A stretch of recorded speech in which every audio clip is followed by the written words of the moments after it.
les gens qui ont fait ce territoire ont fait en sorte de s'offrir le luxe de la beauté et de l'élégance.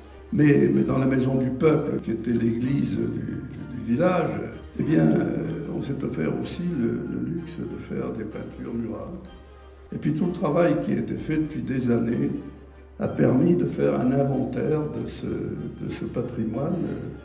Et c'est un inventaire très, très riche et très réussi et très surprenant.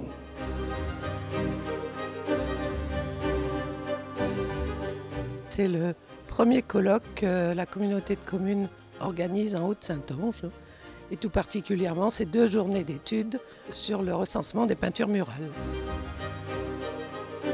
La DRAC, la Direction régionale des affaires culturelles de Nouvelle-Aquitaine, est à la fois un partenaire sur le contrôle scientifique et technique de ces journées. Elle est aussi partenaire de la communauté des communes de Haute-Saintonge dans le cadre financier et scientifique de cette étude. Sur le corpus des 153 bâtiments qui ont été étudiés dans le cadre de cette étude qui s'est déroulée sur 2 ans, les bâtiments possèdent 82% de peinture murale, ce qui est dans la moyenne haute en fait de ce que on peut trouver sur le territoire national. Nous allons publier les actes de ces rencontres, mais aussi solliciter les communes pour lesquelles les peintures murales ont été identifiées comme abîmées pour aller vers des travaux de restauration ou de confortement de ces peintures murales. Le bilan qui nous a été présenté ce matin est vraiment très riche et je pense qu'il est très important pour nous, communauté des communes, et puis aussi pour les petites communes et les communes en général, parce que si nous avons des restaurations à faire dans nos églises, on sait déjà connaître l'état des peintures éventuelles qui existent dans nos églises.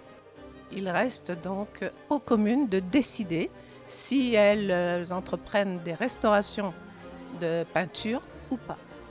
On s'est organisé pour cet inventaire des églises de Haute-Saintonge en se divisant en plusieurs équipes. Nous avions pour cette étude un historien, un archéologue, des techniciens de restauration, un restaurateur diplômé également. Et puis moi je suis scientifique donc des matériaux du patrimoine spécialisé dans la conservation des décors sculptés et des décors peints. Et nous avions dans l'équipe également Marie Béguet, restauratrice de peinture.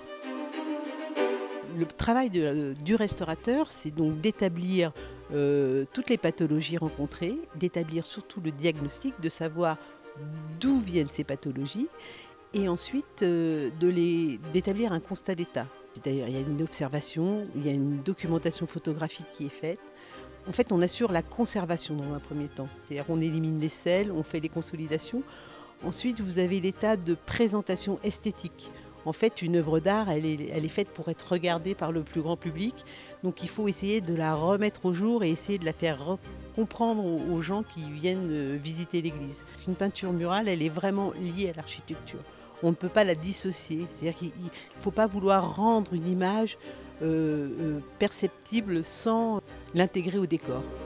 Nous nous sommes organisés de façon très méthodique. Il fallait qu'on ait l'assurance que l'église serait ouverte, qu'on aurait accès à l'ensemble de l'édifice, y compris la sacristie, y compris parfois le clocher lorsqu'il y avait des clochers qu'il fallait que l'on visite. Et donc nous avons fait une grande tournée à l'été 2020 de l'ensemble de ces édifices, donc 153 édifices sur 129 communes, un territoire assez vaste. Tous les soirs, nous visionnions et nous faisions un débriefing de l'ensemble des édifices que toutes les équipes avaient visités, de manière à pouvoir faire une analyse comparée de ce que nous avions observé les uns les autres dans ces édifices. Nous avions bien pour mission de faire un inventaire visuel de ce qu'il était visible d'observer des décors peints. Après un premier classement et dépouillement des données, nous avons fait un deuxième tour. Nous sommes revenus sur place, à Troyes, et nous avons revisité une 50aine d'édifices.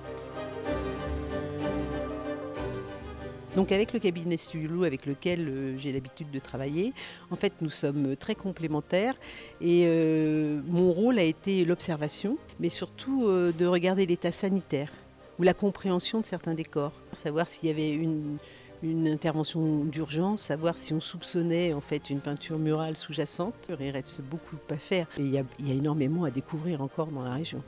En fait, quand on est restaurateur, on s'intéresse, quelle que soit la petite église ou le lieu prestigieux, on est toujours intéressé, on est grisé par la matière et c'est un métier passionnant, sans fin.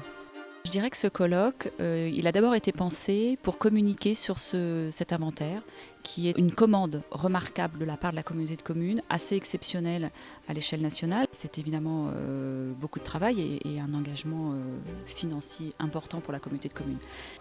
Connaître, c'est la base pour préserver. Maintenant, un tel colloque, c'est d'abord effectivement d'échanger avec nos confrères et consoeurs. Ça, c'est toujours très important.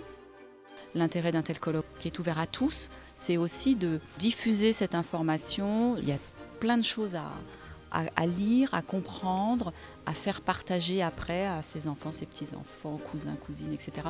Et c'est comme ça que la richesse patrimoniale de la Haute-Saintonge va rayonner. Moi, je me félicite de travailler toujours conjointement et très étroitement avec les agents de la communauté des communes de Haut-Saintonge et particulièrement son président pour lequel on mène des projets tout à fait structurants pour le territoire.